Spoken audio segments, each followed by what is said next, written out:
Hello, and welcome to the Borealis Experience. I'm your host, Aurora, and I'm very excited to have Phil LeMieux today with me. I'm going by my real name today. He's going by his real name, and if you don't know what LeMieux means, it means the best. And so far, what I've learned from Phil, he is being the best. He's a super host. He's a super interview guest. I guess I'll find out today.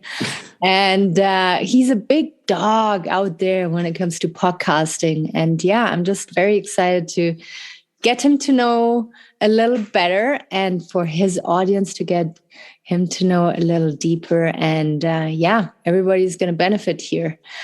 Phil, how did your story start? I know that a lot of people who are out there supporting others doing podcasting have a story that led to that career. Start out with your youth or maybe your childhood, wherever you want to start.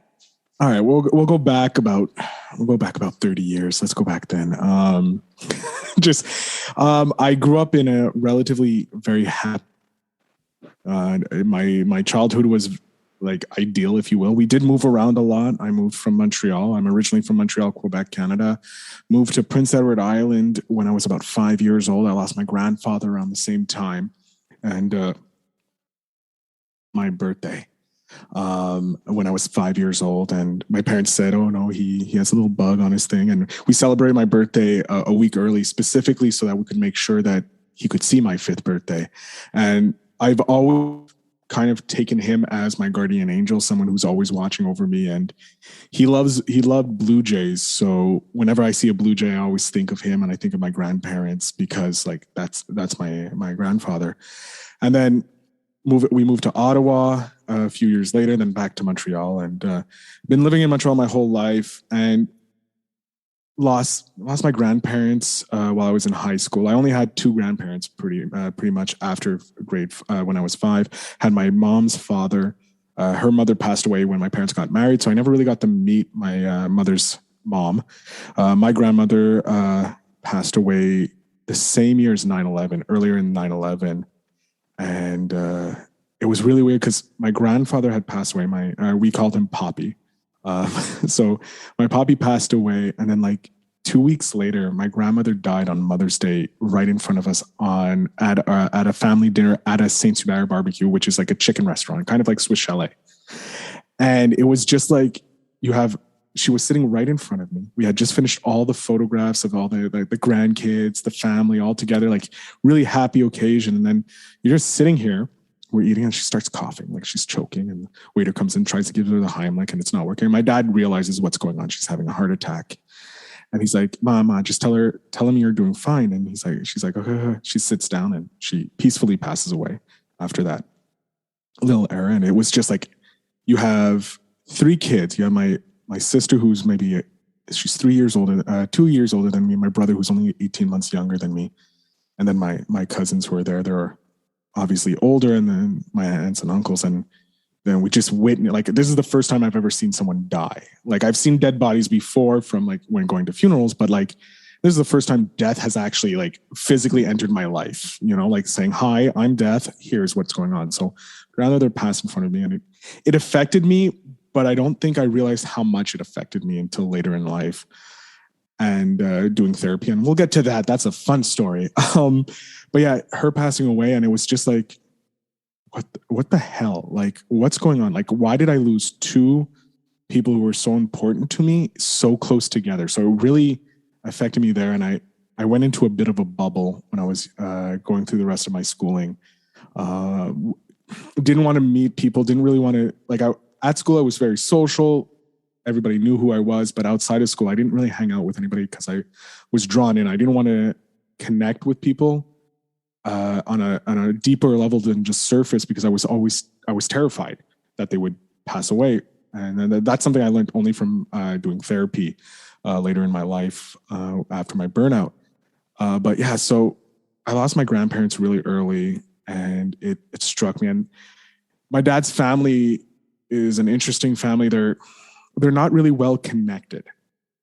They kind of looked down on my dad and put him down because he was the youngest, and they didn't really, and it was a really weird dynamic. They all at the table, so there was always anger whenever I would go to my grandparents for Christmas or any holiday. So I've always had like this, I guess you could say I've had an anger issue because of like losing my grandparents, and then, always being surrounded by this anger at like apparently happy times, like Christmas and Easter. They're supposed to be happy, there's celebration, family, love, but it always would devolve into an argument whenever we're at my dad's family's place. And after my grandmother passed away, my dad's like, yeah, no more. We're not going to be seeing them unless we have to. Weddings, yes. Funerals, yes. But every other thing, probably not. And what ended up happening is when I was born, my parents didn't make my dad's brother my godfather. And in a French family, it's very important. Like the oldest sibling is usually the godparent to the children. And because I was the firstborn male side, so I was like, come to Jesus. I was like Jesus reborn for my grandparents. Like where I was, the hospital I was born in, it's right in front of this giant church we have here in Quebec, in Montreal. Opened up the blinds up for my grandmother to see me. She said in French, "Mon Dieu, il va être un prêtre," pretty much saying, "Oh my God, he's going to be a priest." And my mom's like right beside her going, "What the hell are you saying? No, he's not." Like it was kind of like a joke in the family that I was going to become a priest, or at least someone who spoke a lot. And lo and behold, I become a podcaster later in life, and all I do is talk. But yeah, so I had always had this thing, and my uncle, like I had this complex that I wasn't important enough in my life, because people that I would expect to love me and care for me treated me as like an afterthought. So I've always thought of myself as an afterthought throughout my whole life. And growing up, same thing. I was reserved, didn't go out. Hit 18. That's when I kind of like decided to start fluttering my wings, start connecting with people, learning, and met some great people, developed my personality, developed who I was, let myself like evolve into this great person. And then, yeah, about 6 years, I started my first podcast, The Phil Better Show, just to talk to people about movies, because I'm passionate about movies. I love movies, and just sit and have a chance to sit and talk with my friends about movies, right? And so I was handling that all myself, doing everything, not even asking my co-hosts to help out. It was just me. Because I thought, if I can't, group work never works. And so I started doing it all myself. And I was starting a relationship with this amazing lady. And it was going good. And then it just fell into this like toxic situation. My work life I wasn't moving up in my work. It was just stagnant. I was like entry level, couldn't move up, and it was really annoying. And I jumped around for a couple of jobs, never really like seeing, like, I was always told I was special, why am I not moving up, and not understanding. And I'm like, I'm doing what they say, I'm doing everything, I'm going above and beyond, and I'm not getting the recognition, not doing all this.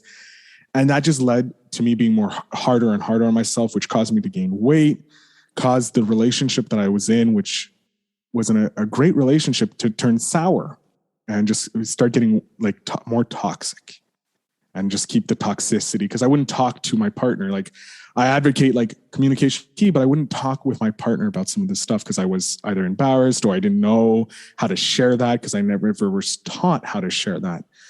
And then about in 2019, we broke up, and it hit me hard. Hit me very hard, because I was like, I thought I was going to live the rest of my life with this girl, right? Like, this is the person that I care for. Like, I lived together and all this, and we ended up breaking up. And it just like, I had no passion in life. I had nothing anymore. I was lost. I was rudderless. So I just dived deep into my work and my job, and I was just pushing. And all of pretty much 2019 until the end, in November of 2019, funny enough, very close to my birthday, a lot of crazy things happened around my birthday for some reason. I had a blowout with my parents, mainly my mother. And like, my mother is, I'm the biggest mama boy in the world. Like Like me and my dad can go head to head, and we have gone head to head countless times, kind of like two bulls, locking horns, trying to decide who's bigger. But like my mom would come in and say, stop that. And I'd be like, okay, I'm sorry. Like my mom would tell me, I'm terrified of my mother. I love my mother to death, but I'm terrified of her.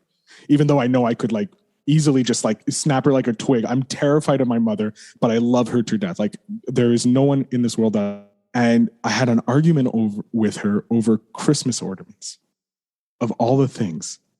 Like, cause they downgraded from the house cause like none of the kids were living with them. They moved into a condo and they were getting rid of the Christmas ornaments. They're like, here, we're going to give you the Christmas ornaments. You choose between da da da. And it just somehow an argument just developed, and it was just a screaming match.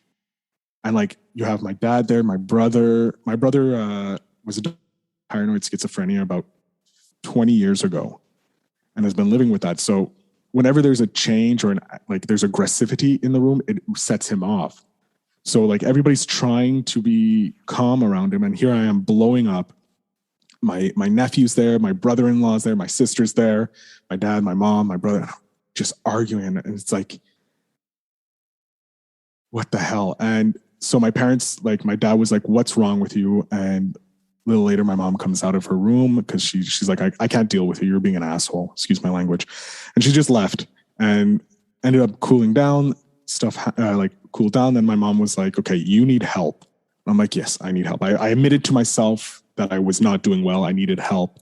Wasn't in a good place. So my dad made an appointment with the family doctor, went to see him, did the physical, did the blood test, all that. I was at 300 pounds. Heavy. Most of my life, I was at 200 pounds. I was at 300 pounds, possible kidney stones because of my weight and how I was living. And then, fine, we'll try the antidepressants. We'll do that for a few months. Do that for December. Come January, nothing's changed. Work is still like, I'm just getting angry and angrier and angrier, and like nothing's like, there's nothing. And I ended up stopping my podcast because I was like, I can't do this anymore. It's too much. I'm going to explode. So I put the podcast on hiatus, and then have a follow-up meeting with the doctor, sit down with him. I'm like, I can't, my mental health isn't doing well. I can't do this anymore. And he's like, okay, how much time do you want off? I'm like, I have such a strong work ethic. And whenever I think of people taking time off, I'm like, what the hell's wrong with you? You don't need to work. You can do this. Like that was my old mentality. And I kind of still had it then. And I was like, I only need 2 months. And I put a challenge to myself. I'm like, you have 2 months to figure out what the fuck's wrong with you. Excuse my language. I'm not sure if we're allowed to swear. Oh yeah. We're okay. Good. Oh, let it all. So I was like, you have 2 months to figure out what the fuck's wrong with you, get your head right, and get going. Luckily, my doctor put me in touch with an amazing psychologist. And I called the day that I got my time off from work. Like my dad took me from the doctor's office to my work. I walked in, talked with my boss. I'm like, here. He's like, how much time do you have off? I'm like, 2 months. He's like, okay, cool. I'm like, call me if anything. He looks at me. He's like, are you a fucking idiot? Get the hell out of the office. I don't want to see you for 2 months. I don't want to hear from you for 2 months. Like, go heal. We'll deal with whatever. You just go take care of yourself. And he's an amazing boss, great guy. And it's like, it was one of the best pieces of advice, like, fuck work, just go heal. And so I went home, called the psychologist, and she got me an appointment. Like, she's like, okay, Tuesday, the following Tuesday. Like, so this was a Wednesday that the 31st of January, I went on burnout. Tuesday, I had my first appointment with the psychologist. And I had always said, I'm going to go to, I know I need psychologists. I need to go see. Now I had the time. I had 2 months off. So it was like, okay, time to go. So I went into the therapy and I sat down and I'm like, I don't know what to do. And she's like, let's just talk. So I'm like, okay, I'm used to talking. I have a podcast. I can do this. So we started talking and stuff from my past was coming out. Like, I didn't even know that was an issue. We just talked and talked and talked. And it was probably one of the best moments of my life, that first session. of just sitting, talking with her and realizing that she's there to help me. Because I was always scared to open up to people because I'm worried that someone's going to manipulate and use that power against me and hurt me, right? Because you see all these people using secrets or releasing stuff, and it's like, I don't want that out there. I don't need that out there. I don't need people, because I was always under the impression that perfection, right? And then when you do therapy, you realize no one's fucking perfect. Like releasing it to her kind of like opened me up, and I was like, wow, this feels good, talking, communication.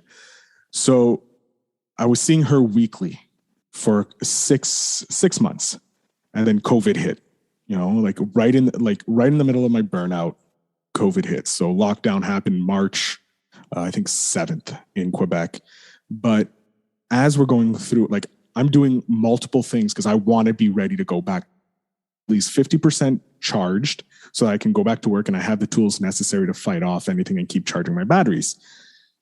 So Tuesdays are my appointments with my psychologist. Thursdays, I was going to my parents' place to see my nephew. And now my nephew was only like 2 years old at the time, or just turning 2. And the pure love and just innocence of him just filled me with joy. Like seeing him and just being able to be like, okay, what are we doing? We're going to just play with a car and just drive it back and forth. Cool. And just the simplicity of the child was something I was like, oh my God, like I need more simplicity in my life. I need more childlike behavior. So every Thursday it was like, I would go to my parents' place. My sister would drop off my nephew. I would play with my nephew, just be with my nephew. And then I would eat supper and my dad would drive me home afterwards. And then COVID hit, and then I lost that opportunity to see my nephew because my sister was very scared about contracting COVID. So she's like, no one's seeing the baby. You can see him on FaceTime. That's it. That's all. And it sucked greatly. But at the same time, I understood. Like she's a new mother. They went through a lot of work to get the baby. So like she wants to protect this child. And I'm no anger at all towards her. Like I probably would have done the same thing, Later on, through COVID, she's like, okay, you guys can come visit, but you have to stay at the end of the driveway. And we got to see him, and he was confused because he's like, but I want to go hug them. I want to hug Nana. I want to hug Papa, and he was about why he couldn't, but he forgot about it now. Like now he's like jumping in our arms. We're all vaccinated and all that. We're all vaccinated in that. But so like I had to figure out different methods it's a very cute thing when we FaceTime with him. He loves hanging up the phone. So the minute you say bye, his finger's already on the button clicking, and you don't even get to say bye to everybody else. You say bye to him and then it's done. You can't say bye to anybody else. So you kind of have, okay, pass me to mommy, pass me to daddy. Okay, bye. And then he hangs up. So it's super cute, but I had to figure out a way to heal and get that positivity and that like happiness back into my life. And so I consider my nephew, I was blessed. My sister made me the godfather, and I take that, like I call myself the godfunkle because I consider myself the fun uncle, like I'm the one that's there. I'm the jungle gym. I'm like full on down. Oh, we're going to be playing in the dirt. Cool. I'm in the dirt. I'm doing things for his 1 year birthday. I ended up buying him a bouncy castle for a 1-year-old. This is not a toy or a thing you get a 1-year-old. You get a 3, 4, 5-year-old this toy. But no, I went out and I bought him a $300 bouncy castle just because I wanted to be that fun uncle. And my brother-in-law was like, really? And my sister was like, fuck. Because she figured I would do something like that. Like I am that type of person. Like my family knows I will do anything just for fun.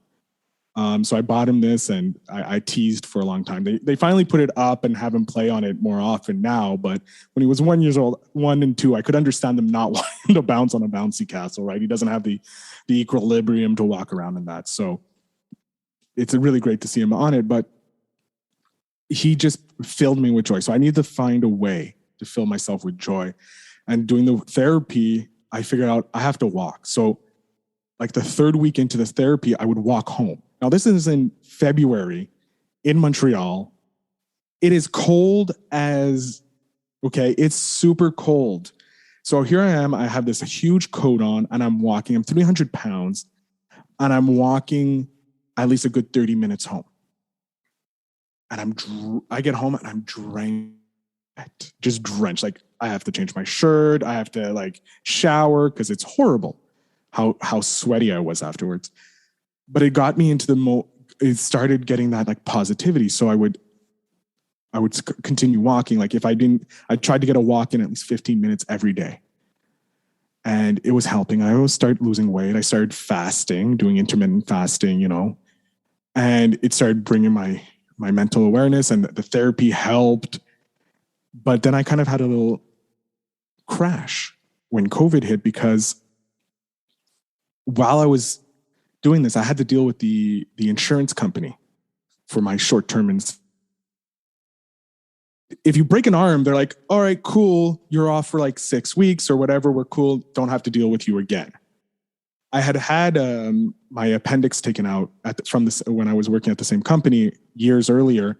And they're like, okay, so what did your doctor say? And I said, my doctor said this amount of time, what's the pain? 1 to 0, 1 to 10, all this. Like, okay, we agree with what your doctor says. You can have that time off. And I never heard from them again. I received my money from got paid, but I never heard from them again. Even when I went back to work, never heard from them. When I went on burnout, I heard from them at least 3 to 4 times a month. And I was like, the first time she's like, okay, well, since you're doing so well and you're getting all better, we think you should be coming. We're going to give you the documents. You can go see your doctor and we'll put you back to work. And I'm like, are you fucking serious? Do you have a medical degree, by the way? Do you have any medical degree? No, you don't have a medical degree. Then what makes you think that I'm ready when I have 2 medical professionals who are saying that I'm not? I'm like, and I lost it on her. And my dad was in the apartment. He couldn't believe how I was talking, because I was talking to this person who technically controls money coming into my life. And I'm like talking to this lady like she's like the worst human being alive. She's just doing her job, but I was nowhere near ready. Like if anything, that little explosion that I did with her should have cemented in her mind, like, no, he needs 2 months. He's messed up. And I told her, I'm like, if I go back to work because you guys want me to go back to work and I burn out a second time, I am suing you. I'm suing your manager, and I'm suing your fucking company, as well as the company I work for, because it's fucking bullshit that you're forcing someone on a medical leave of absence from a doctor who's been in the industry. And she's like, well, if your doctor, sir, she's trying to calm me down after like lighting a fuse, and it wasn't happening. Like my fuse was so short that within seconds it would go off. Like the littlest inconvenience would set me off into like a rage for some reason. So like I was on full rage, and my dad's just looking at me. He's like, do I have to take the phone away from my son? Like, this is going to be a really awkward situation if I have to take the phone away from my son and say, man, we're going to call you back. Like, what the hell is wrong with you? But I ended up like, I'm like, just send me the documents and I'm going to get it taken care of. I can't fucking believe this. And I hung up on her, and I called my therapist right away. I was like, I need help. And she was in a session. So I'm like, hey, doc, I explained what happened. Give me a call back. I need to talk. And so within like 10, 20 minutes, she calls me back, and my dad had helped calm me down, but I was still like, my energy was just all over the place. And she talked to me. She's like, I understand. This is really weird. They usually wait at least a month before they start being assholes, and they're kind of being assholes a little too early. She's like, don't worry. I'll be writing a letter to your doctor. He's going to put it into the file. So like, we're covering you. We're taking care of you. And I was like, thank God, like someone's on my side. Like, I feel like I have a teammate here. And they end up getting the documents. They leave me for the 2 months. And I feel I should have took 3 in like hindsight's 2020. I should have took 3 months and not 2, because 3 months would have been like, I would have got to 75 and I would have been in a better place. But I took the 2 months, got to a place where I was like, okay, I can handle stuff. I have some tools in my repertoire from talking with my therapist and, thinking and meditating and working out and losing weight. I started to switch, and I was like, you know what? I need to figure a way to get out of this 9 to 5 job. Like, I can't do 9 to 5 anymore, because it's killing me. It's draining me of all energy. Like I go to work, I come home and I don't want to do anything. And it's like, no, I need to do something. I need to stay active. I need to keep me stimulated. I sit and Netflix and chill my whole life away. So I started researching how to be, like affiliate marketing, email list marketing, digital marketing, all these different things. And I realized I'm like, I don't know how to do this. I don't know how to be an entrepreneur. I don't know how to run my own business. I don't know anything about that. My whole family, their whole lives have been 9-to-5ers. The closest to an entrepreneur in my life was my father, and he worked for an insurance company. So he worked on a commission. So even then, that wasn't an entrepreneurial life. He was still kind of like, he has this big company behind him. So he has that reputation. He's not working on his own reputation. So I started my second podcast, Invest in Yourself, the Digital Entrepreneur Podcast, strictly for me to find out how to be an entrepreneur. So I started talking with other entrepreneurs and interviewing them. And then I started my company earlier this year, landed client after client. So like, I'm happy there. But the biggest lesson I learned from like my burnout and talking with entrepreneurs is like, you need to talk to people. Like you cannot keep everything inside, because if you keep everything inside, you're just, it's like that. I don't know if it's a Buddhist saying, but it's like holding a hot coal, waiting to someone. The only person you're hurting is you holding that hot coal, or you're trying to poison someone by, drinking the same poison that they're taking. Like negativity is going to happen. Bad things are going to happen. But if you concentrate on that, you're just hurting yourself. You have to look for the good in every situation, every bad situation in my life. Like I look at it, I'm looking back on the last 2 years of my life. If my ex didn't break up with me, we wouldn't be having this conversation. You wouldn't have been a guest on my podcast. I wouldn't have learned how to build my own business. I wouldn't have dropped 80 pounds to be 220. I wouldn't have gotten the help I needed to build the tools to help me when I do face difficulties. And so I look back at it like, yes, it was a low point in my life, but also it was the moment that I decided I'm taking control of my life. I'm going to be doing exactly what I want to do for the rest of my life. And I'm going to work on it. And my life has I would never have thought I would have gotten to where I am today 3 years ago. Like if someone told me 3 years ago that I would be running my own business, I'd have media credentials to go to a huge event in France, I'd be talking on podcasts and talking with millionaires, business owners, entrepreneurs, influencers, people that I admire, sports owners, sports team owners. Like I would be like, you don't know what you're talking about. And it all came from that argument, that the most lowest point of my life, when I was arguing with my mother around my birthday in 2019. Because if I didn't have that moment, nothing else would have happened. I would have probably just continued down a spiral of despair. Who knows, maybe become an alcoholic, maybe become a drug user. I don't know, like something to escape the mundane or the negativity of my life. And it was probably one of the best things to happen to me, because the domino effect that came from it, the positive that came from it, outweighs that little that happened. I'm so happy that it happened. And it's weird to say that because you're happy this negative event happened to you. Yes. Because if I didn't have that negative event, none of the positive stuff that I've have would have come through. Like I am now doing a 30-day challenge to journal for 30 days, work out for 30 days, go for an hour walk each day for 30 days. And I'm videotaping it because I want to show look, this is what happens when you do a 30-day challenge. Like here is video every day I'm doing it so that people can see self-improvement can be. So the 30-day challenge is so important. This is why I'm doing it. I want to show people that, hey, look, here's 30 days worth of videos of me doing push-ups, sit-ups, and planking, as well as walking every day and being sweaty as I am now. I don't know why I'm so sweaty right now. It's not that hot out.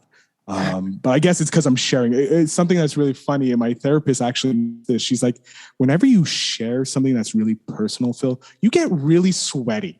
So I know that you're doing something good because you're sweating. Yeah. And so I guess it is so hard. It is so hard. And there's a reason why so many people choose to not walk that path, right?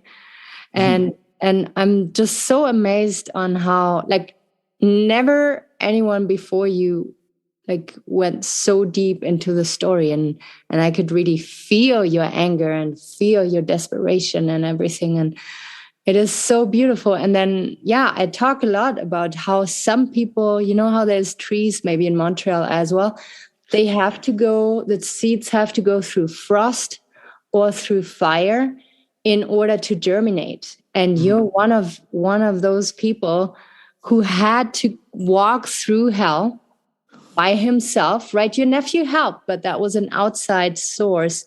Yeah. You found the source within yourself and you walked your path, and you are now getting healthier with every day, probably. And to share this, to share that, you are grateful now for all that happened is only possible because you can see where it led to you. And for people who are still fighting depression, who are still fighting with their heartbreak and stuff, it is so hard to see. But with this interview, I will try to show people, yes, but keep going.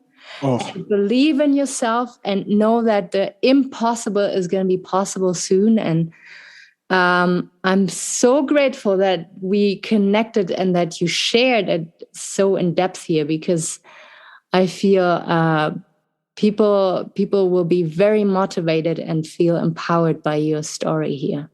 I'm just so thankful that I can share it. This is the first time I probably went into depth about the whole situation, about where I started in my past. Like, not a lot of people know about my past. Not a lot of people know. Like, I mentioned that I had a burnout and certain things happened, but I never really went into depth about like my story.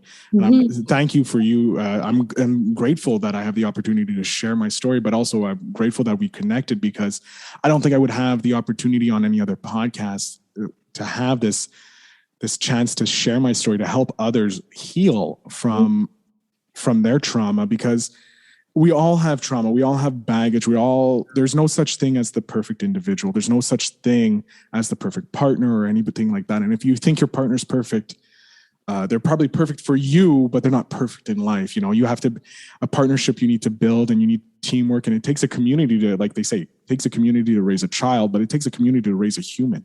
Like, you're always learning. You're always growing as an individual. Like, science shows that every 7 years, your cells change. Like, they die off and new cells come in. So you're not the same person. I'm not the same person I was 7 years ago. Genetically, I can pretty much say I am not the same person years ago. But mentally, I can say I'm not the same person I was when I started. Yeah. I feel like even if you were talking to your parents or maybe your ex, I don't know if you're still in contact with her, you have a different identity today. You identify yourself through other things, and you let old Phil in the past, and new Phil is growing bigger and healthier and supporting others. And the most important thing is not seeing a victim in himself, but a warrior, right? You don't sound like a warrior. You have like, you're totally authentic with your pain. You're validating it. But at the same time, you are not a victim. And then when you talk about your insurance, I feel they experience, I don't want to protect them, but they experience so many people who are, burnt out and depressed. And then they realize, oh my God, this is actually awesome. I get so much attention and I don't have to go to work again. And not to say everybody else does that. No, there are people that abuse it. And I know there are. Right. But they have to learn to be more sensitive, for fuck's sake. Like, it cannot be that a person opens up, is ready to go to therapy and to do everything in his power, and then to be treated like this. Like, this system has to change radically, because I feel after COVID, we're going to have many more like depressed people and people who want to change their lifestyle. And we have to have a system that is ready to receive and to support these people. And this is what I'm trying to do here. I'm trying to create a platform where people can just bleed everything out and help others to feel less alone in this mess. We're all in this together, as cliche as it sounds. But you're living proof that it is possible to help yourself and to do the 30-day challenge. And I just have so much respect for you, Phil. Thank you. Yes, blown away. Well, I'm blown away because you're doing this. You obviously, when we spoke on my podcast, you explained how you started this podcast as a way for you to heal. Mm-hmm. And then you moved in and you realized I'm healing, but there's other people who are hurting just like me. Mm-hmm. And so you gave them the opportunity to come on and share their pain so that they can release it and not hold it in anymore and be like, it's okay. Like, this is a safe place you can share. No one's going to judge if you've had a burnout or you've had an issue with, in your relationships or anything like that. You're open and you're safe. It's a safe place. And I think even though the BS about, the new generation needs safe places and all this, it's not that we need a safe place. We just need a place that we can sit down and we can release. Mm-hmm. and not have the outside world and the pressure from the outside world pushing in on us, because the world where the previous generations grew up isn't the same world we're in now. Mm-hmm. It's completely different. Before, we would only have to look at a magazine and would see the buff person and be like, okay, that's fine. I don't have to look at that magazine. I'm fine, for your mental being about how you're supposed to look. Like I've always been like, I'm pissed off at how I've always looked. And I've been told, yes, I know it's weird. I've been told, oh, you're so cute, you're handsome, this and that. But for me, it's like, no, I want to look like, The Rock or, like Vin Diesel or someone like ripped to shreds, the muscles, 7 foot, because when you're on Tinder or you're everywhere, if you're under 6 foot, don't even bother talking to me. And it's like, well, there's a lot of guys under 6 foot that are great people. Like, I have a great personality. And one of the things I always had a problem with is my looks and my weight. Has always been an issue for me. And surprisingly, I've been able, like the women I've been able to date and be with, they're drop dead gorgeous. And I'm like, how? So I always pictured it. I always thought it was because I have a great personality. Time out. Yes. Okay, go ahead. Compliment me away. Go ahead. I know. No. I'm not going to give you what you get from everybody else. Anyways, that's not. Dang it. Oh, you're so cute. No, man. There's a bunch of women awakening right now and learning and realizing that it is an energy thing. It is the looks, of course, at first, but it is an energy thing. And let me tell you, Vin Diesel, The Rock, and you guys have very similar energies. You have similar purpose out there in society. So don't worry about your looks. Just worry about shining your light and sharing your story like you're doing right now. And you're going to draw in one goddess after the other. But it is not about the looks anymore. And I'm so happy to see that shift happening. Of course, when you're on Tinder, you choose to connect with people. There might be exceptions that are still very old-fashioned to say, and but there is people out there, and they will not be on Tinder, who know how to cut through that bullshit and to see the energy, the soul, and who that person really is. And I hope you can let go of these. It's a work in progress. I do realize, like, I know I have a great personality because my friends tell me I have a great personality. I know I do because I've worked on my personality, because I always thought of myself not as the sexy guy or the good looking guy. I've always been like the funny best friend, if you will. So I know my personality is like magnetic to all, and because I love talking, I love sharing, I love learning about people, and I can tell a joke relatively funny. So I have that ability, and it's just getting past the stupid mental block of society saying you have to be 6 foot, you have to be chiseled, you have to be this, you have to be that, and just rely upon looks. And I know with age, like it's true that when you're 99 years old, you're not going to look the same as you were when you were 20 or 30 years old. So it's trying to get past that. I'm like looking at these amazingly beautiful women, and like I look in my past, and I'm like, if I can get them from my winning personality, then I can attract the perfect woman. And each one of my ex-girlfriends, they taught me something. They taught me exactly what kind of relationship that I want. And it's been amazing. And the last relationship, actually last year, I found out that my she was like, so when I was dating, we were in the same circle of friends when we started dating. And when we broke up, someone that I thought was one of my best friends started dating my ex. And I didn't find out that they were dating until 6 months later after they started dating. And at the time I was like, okay, it's fine. I don't care. It's like 6 months. It's fine. Then I find out that it was 6 months prior that they started dating. And I was like, why didn't you come to me first? Like, I'm not going to stop you from dating. I can't. I have no right to do that.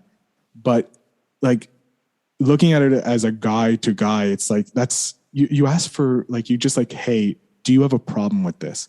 And obviously I would have been like, probably would have said no or go ahead. I don't care. But the fact that they kept it a secret, that's what hurt the most. And it's like, it stabbed me. And I ended up talking with my therapist about it. And she's like, it's fine, this and that. And so what I did was very simple. I just cut them out of my life. I was like, you know what? No, I don't need them anymore. And I told the guy, because I still care deeply for her, regardless of what has happened between us. We shared 7 years of our lives together and had an amazing time. I visited Europe with her. I went to Cuba for the first time with her. Like, I have a lot of amazing memories from being with her. Like, she bought me tickets to the Notre Dame Fighting Irish, my favorite college football. And she bought me that for my birthday. And it was like, oh my God, this is amazing. I'm going to see my team. This is something that connects me to my grandfather, because he was a huge Notre Dame fan. When he came over from Scotland, he was like, he found out about Notre Dame and he's like, boom, Notre Dame for life. So like, that's the connection I have with my grandfather. And I got to see them play and I was like, oh my God, this is amazing. So I have all these amazing memories from her. And even though that event, most people will let it taint the whole relationship, I can't let it taint the relationship, because there's too much positivity in that relationship. Even if the last year was the worst year of our relationship, it still doesn't outweigh all the that we had. And so I told the guy, I was like, look, I fucking hate you for what you did. However, as long as you keep her happy, we're good. You hurt her in any way, and I will kill you. Because that's how much love I had for her. And like I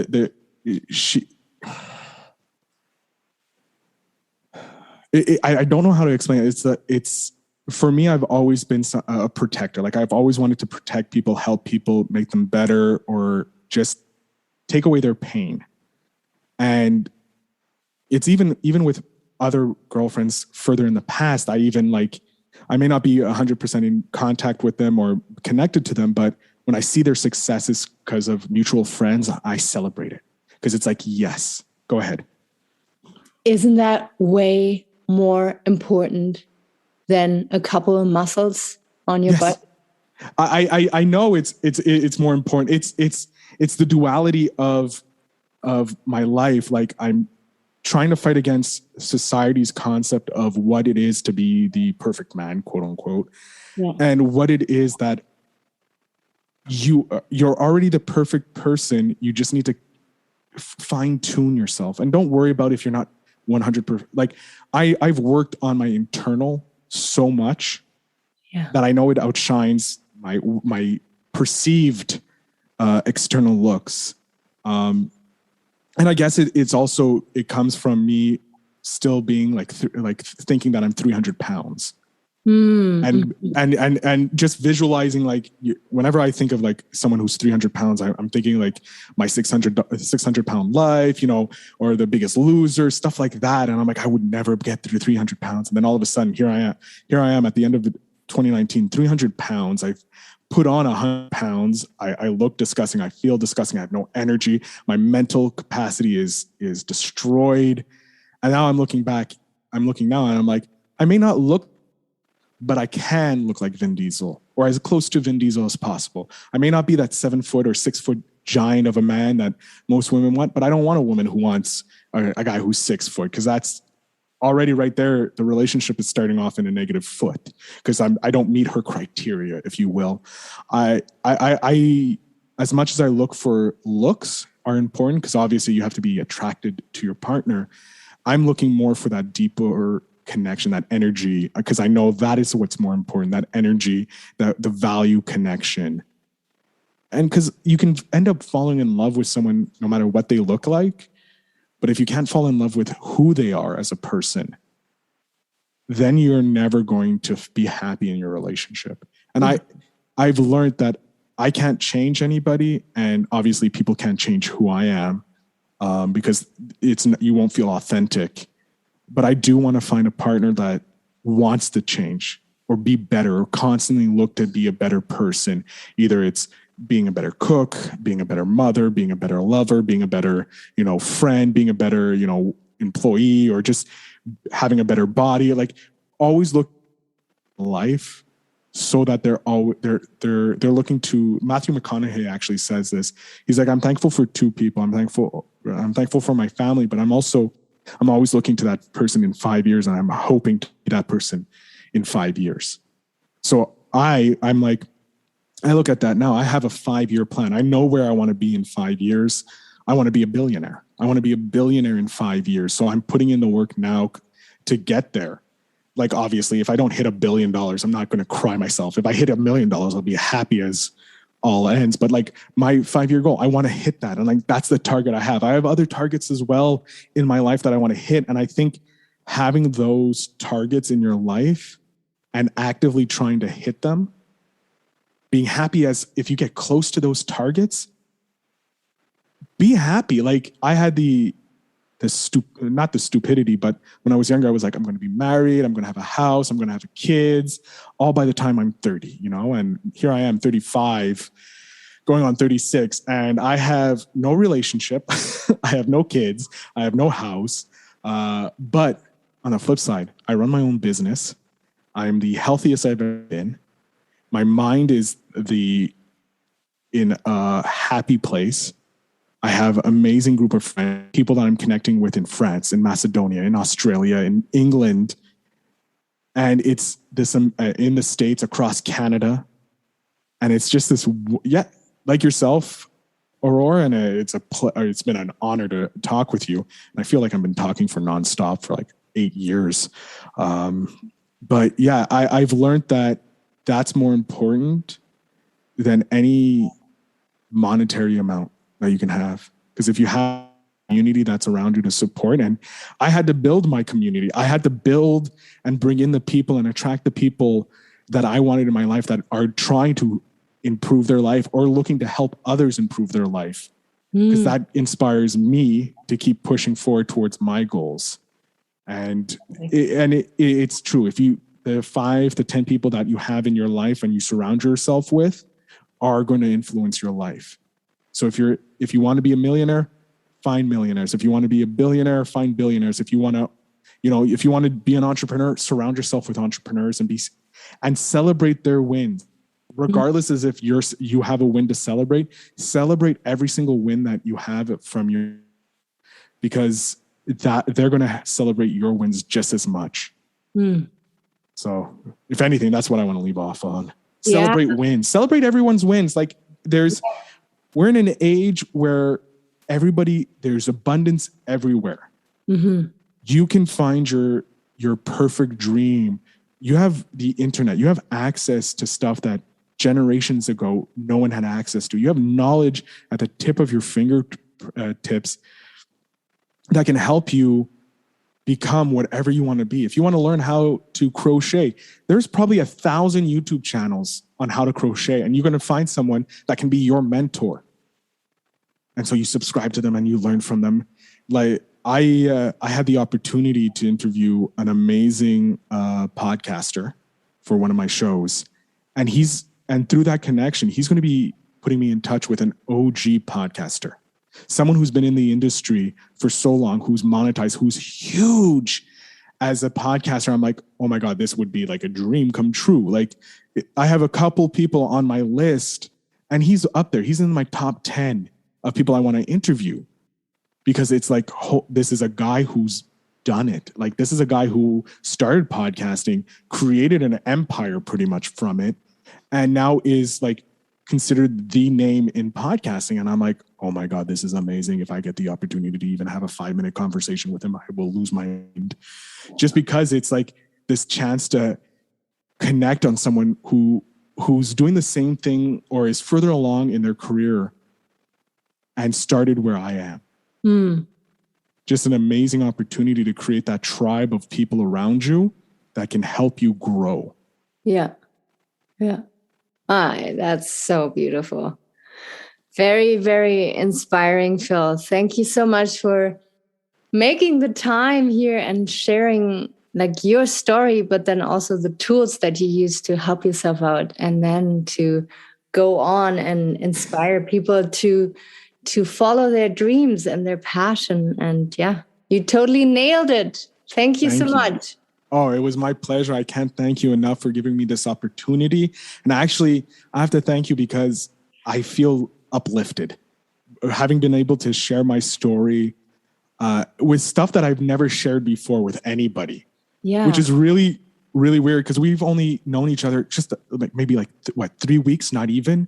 And here I am, like, pouring out my life story to you and to your audience and just sharing with them. And it's nothing to be ashamed of, because sharing your pains, sharing your struggles, sharing your failures are just as important as sharing your happy moments. Because if you share those happy moments and not sharing the pain, you're gonna poison yourself. You're gonna poison all those great happy moments that you have, because you're not releasing that negativity and keeping that negativity in you. And I've started believing in the law of attraction and, manifesting the future, because if you have that goal in mind, I'm going to be a billionaire, I'm going to be a billionaire, you're going to work towards that goal. You're going to bring it to you, and you're going to connect with people that can help you. And I always say yes. If someone gives me an opportunity, I'm like, yes, let's do it. Like, hey, Phil, do you want to be on my podcast? Yes, I have no idea what your podcast is about, but I'll be on it, because I don't know who's listening to that. Yeah. And that person could contact me and be like, hey, I want to be on your podcast. And then I'm part of their network. Yeah. And their network could lead me to, one of my top, like I got one of my top 10 interviews potentially just from this one interview that I had. And he has a connection to that world that I don't have. So being in his network and celebrating his wins, and that other people will see it and want to connect with me. So it's just the law of attraction, the manifestation or manifesting your destiny is true. It does happen. It does work. You just have to, it works on its own timetable. You can't control the timetable. Yes. It will come to you when you are ready. The world will test you so much and see if you're ready to receive the gift. That's all I know. You will be, I'm still being tested day in and day out. And I allow the negativity in my life. I go, yes, I acknowledge you being negative, but on the flip side, what's the positive of this? I dealt with this already. Okay, I can deal with that. That's fine. Goodbye. Now let's look at the positive. Let's move on to the better part of life. Yeah. Yeah. Very, very powerful closing here, Phil. Thank you so much. Thank you. Oh, it was my pleasure to share some time and my story with you and some little bit of wisdom that I have. Yeah. That was wonderful. Yeah, I hope you got a lot of value out of this episode. I was very pleased to see that, Phil was opening up so much and sharing his whole story. It takes a lot to share so vulnerably and bold, and I deeply respect that. Make sure to check out Phil's podcast, contact him on Facebook. He's a very open and fun person to talk to. Thank you so much for listening. Make sure to subscribe to this podcast and leave us a review if you enjoyed this. Until next time, bye-bye.